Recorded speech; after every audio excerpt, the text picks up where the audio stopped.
Namuti ang mukha ni Yuan Hao. Galit na galit siyang sumigaw, paano mo nagawang saktan si Lingling? Saktan siya, natatawang sagot ni Akutsu, ipinatong ang bat sa kanyang balikat. Nahati ko na nga siya sa dalawa. Higit pa yan sa saktan. Pero bigla niyang napansin na may kakaibang nangyayari. Ang katawan ni Xia Lingling ay nagsimulang gumalaw. Mula sa magkabilang bahagi ng kanyang katawan, lumitaw ang maninipis na pulang tubo ng dugo. Dahan-dahan, ang mga ito ay nagdugtong sa bawat bahagi ng kanyang katawan. Parang tinatahi ang kanyang laman at kalamnan na parang tela. Sa ilang saglit lang, bumangon si Xia Lingling. Pero malinaw na hindi na siya buhay, ang katawan niya ay mukhang malamig at patay, parang bangkay na nabalot ng yelo. Pagtingin ni Akutsu sa kanyang mga mata, halos mawalan siya ng balanse sa kanyang kinatatayuan. Kumikislap ang mga mata ni Xia Lingling ng malamig at walang buhay na liwanag. Anong klase ito? Sigaw ni Akutsu, napaatras sa takot. Zombie ba siya? Bulalas niya, nanginginig ang boses. Si Yuan Hao, ang mutant na pinuno ng Sixing City, ay lumapit kay Xia Lingling. Ang kanyang kakayahan, zombie controller, ang nagbibigay sa kanya ng kapangyarihang utusan si Xia Lingling kahit na ito ay patay na. Biglang bumalik si Xia Lingling sa kanyang tabi, at maingat na hinawakan ni Yuan Hao ang braso nito, ang mukha niya ay puno ng malasakit. Ayos ka lang ba, mahal ko? Tanong niya ng malumanay. Buti na lang at patay ka na. Kung hindi, malamang napatay ka na talaga ng ataking iyon. Ngumiti siya ng may init at hinaplos ang braso ni Xia Lingling na parang buhay pa rin ito. Nakakaramdam ng pagkailang ang sinumang nakamasid sa kanila. Sa huli, si Xia Lingling ay hindi lang basta patay, isa na siyang bangkay na kinokontrol. Ang ipinapakitang pagmamahal ni Yuan Hao para sa kanya ay nagdulot ng kilabot sa lahat. Pati ang mga staff sa Combat Command Center ay tila nasusuka. Isang babaeng worker ang nagtakip ng bibig, pilit nilalabanan ang pagduduwal. Nakakakilabot na ngang isipin na in love si Yuan Hao sa isang bangkay, ngunit mas malala pa ang tanong na bumabagabag sa kanila, kung patay na talaga si Xia Lingling, sino o ano ang nagsasalita at nagpapakilos sa katawan niya. Galit na tumitig si Akutsu kay Yuan Hao, puno ng pagkasuklam. Wala kang ibang ginawa kundi magpakabaliw. Baliw na, siraulong pervert. Bagamat may kakayahan si Yuan Hao na kontrolin ang mga zombie, may hangganan din ang kapangyarihan niya. Habang tumatagal ang laban nila ni Akutsu Shinichiro, nagiging malinaw kung sino ang nananaig. Palakas ng palakas si Akutsu, habang hindi na makasabay ang kakayahan ni Yuan Hao sa mga zombie. Halos paulit-ulit nang nababasag ang katawan ni Xia Lingling. Kahit na maayos ito, muling winasak ni Akutsu. Samantala, napatay si Zhu Fiyu ng dambuhalang ahas at nilamon siya ng buo. Hindi na nakapagtimpi si Deng Shentong na nanonood mula sa ligtas na distansya. Tama na, sigaw niya. Wala silang laban sa Eclipse Team. Kung magpapatuloy pa ang laban na ito, mamamatay lang silang lahat ng walang saysay. Binalingan niya si Zhu Zeng at matatag na sinabi, tayo naman ang kikilos ngayon. Nag-alinlangan si Zhu Zeng. 5 pa lang ang nagpapakita mula sa Eclipse Team, sabi niya. May 8 pa silang nakatago. Nalaman na nila ang bahagi ng plano natin, at may mga nakahandang backup strategies sila. Bahagyang umiti si Deng Shentong. Sa anumang laban, hindi mo kailangang malaman ang lahat. Kung hihintay natin ang lahat ng sagot, masyado nang boring ang trabahong ito. Tumingin si Zhu Zeng sa screen na nagpapakita ng labanan. Halos bumagsak na ang kanluran at hilagang bahagi. Kung hindi kikilos ang Celestial Team, ubos ang lahat. Sa wakas, tumango si Zhu Zeng. Kung ganoon, kayo na ang kumilos. Lalong lumakas ang kumpiyansa ni Deng Shentong. Tiningnan niya ang kanyang team at mumiti. Panahon na para magniningning tayo. Tapusin natin ng perpekto ang misyong ito. Sa gitna ng labanan, nakatayo si Akutsu Shinichiro sa harap ni Yuan Hao. Itinuro niya ang dugoang bat sa ulo ni Yuan Hao. Tatapusin na kita, sabi ni Akutsu na may mapanuyang ngiti. Sumama ka na kay Lingling sa kabilang buhay. Samantala, bumagsak na rin sina Yu Zhenyang at Zhu Fiyu. Kahit nagtulungan sila, hindi nila natalo ang dambuhalang ahas mula sa Divine Valley. Napatay sila at nilamon ng ahas ng buo.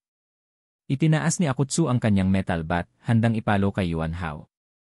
Ngunit bago pa niya maibaba ito, may kakaibang nangyari. Nanghina bigla ang kanyang mga braso, parang naubos ang lahat ng lakas niya. Nahulog ang bat sa lupa. Napatingin si Akutsu sa kanyang dibdib, gulat na gulat. May malalim na uka sa kanyang dibdib, tila bumagsak ang mga tadyang niya.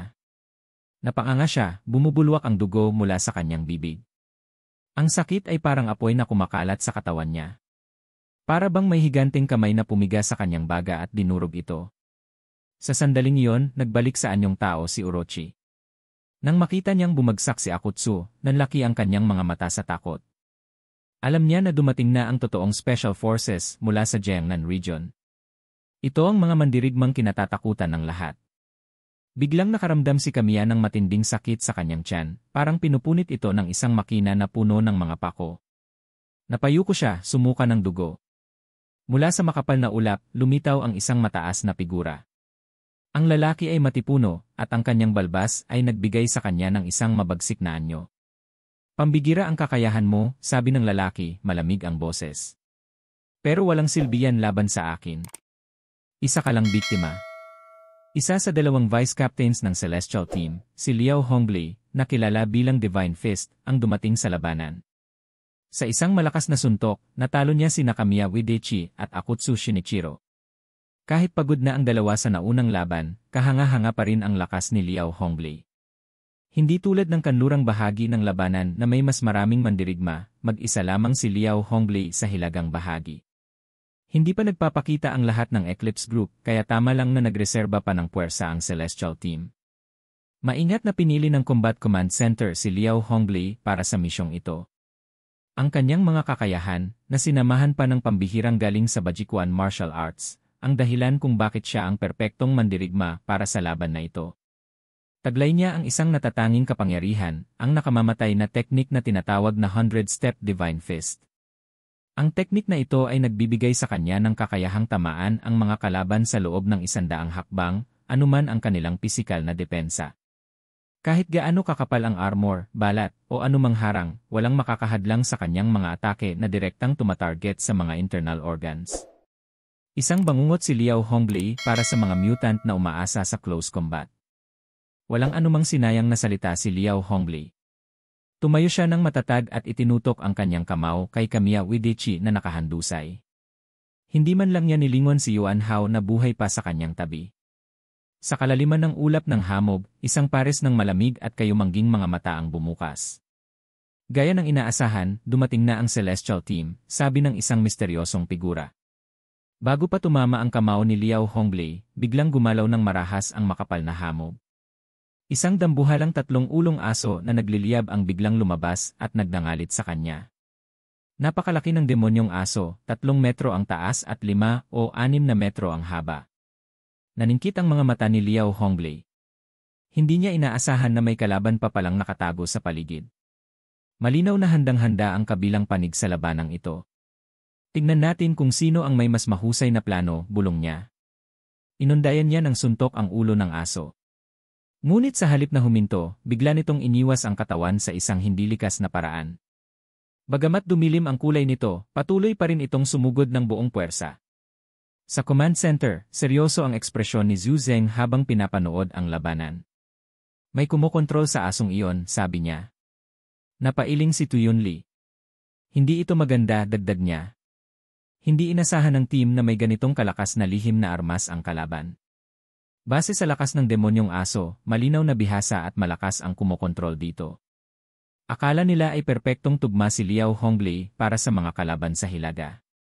Ngunit tila napaghandaan ng kalaban ang kanilang plano. Si Kamiya Uedachi at Akutsu Shinichiro, na nakahandusay at sugatan, ay parehong nakahawak sa kanilang mga dibdib at tiyan. Kahit duguan at hirap huminga, nakangiti pa rin sila habang tumatawa. Sadyang malas lang ako ngayon, sabi ni Akutsu na may mapanuyang ngiti. Malamig nang umiti si Kamiya. Pero hindi nito mababago ang resulta, dagdag niya. Mabilis at liksi ang mga galaw ni Liao Hongli habang iniiwasan ang atake ng demonyong aso. Ngunit nang tumingin siya sa unahan, napansin niyang unti-unting gumagalaw ang hamog. Dahan-dahang lumitaw ang ilang matataas na anino mula rito. Isang lalaking nasa edad 40 na nakasuot ng suit ang humakbang pasulong. Itinaas niya ang kanyang ulo at lumitaw ang mga gintong salamin niya. Sa tabi niya ay isang grupo ng mga supernatural na halimaw na malinaw na nilikha gamit ang makapangyarihang mga kakayahan. Naroon ang isang higanteng unggoy na 4 na metro ang taas. Isang puting fox na may 3 buntot. Isang mythical bird na pinaliligiran ng paikot na hangin. At isang abuhing uwak na nakapwesto sa balikat ng lalaki. Ang lalaki ay si Jinguji Seiichiro, ang tunay na onmyoji ng Osu Kanonji Temple, at isa sa mga mataas na opisyal ng Eclipse Group. Ibinulsa ni Jinguji Seiichiro ang kanyang mga kamay at tiningnan si Liao Hongli na parang wala siyang interes. Perpekto ang kapangyarihan mo para labanan ang mga kalabang close range, sabi niya. Pero paano mo haharapin ang tulad ko? Hanggang dito na muna magtatapos ang ating kwento para sa araw na ito. Maraming salamat sa inyong panunood. Huwag kalimutang i-click ang subscribe button at i-on ang notification bell para hindi niyo ma-miss ang mga updates. Babalik ako bukas para sa isa pang kapanapanabik na episode. Hanggang sa muli, ingat kayo at tandaan, ang lahat ng problema ay may solusyon, at wag mo nang paabutin pa sa Rafi Tulfo in action.